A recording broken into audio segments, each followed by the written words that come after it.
Okay, so let's start with some of the problems. So in today's, we'll take this problem. So let's read this one. In a class of 30 students. So we have total number of students in a class is 30 students. So what we have to do, so this is the class, we have 30 students. So this have 30 students. Okay, so let's take another set here. So I will change the color over there. So let's take it. So what we need to do, so 10 students from maths. So let's take in this class, we have 10 students Math. that will take math. 15 student take physics. 15 student take physics. So let's, this 10 student will take math, and this 15 student take physics. And 10 Then take neither. take neither. 10 take neither. 10 take Neither. neither means neither they take physics, neither take the Maths. maths. Let's take 10 take neither. So this is n, we were representing this 10.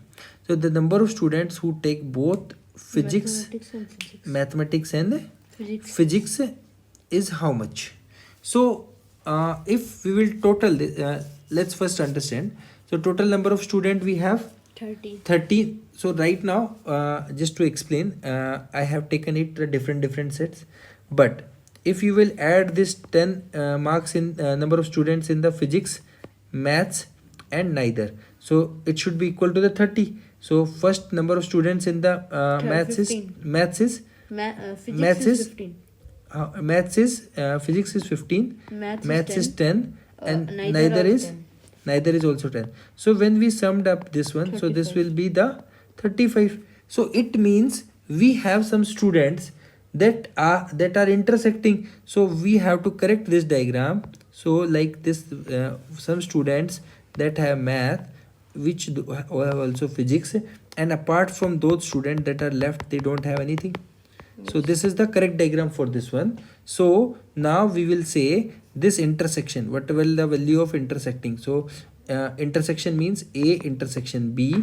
It means 15 minus 10. So we will get the 5 over here. So 5 is with the answer.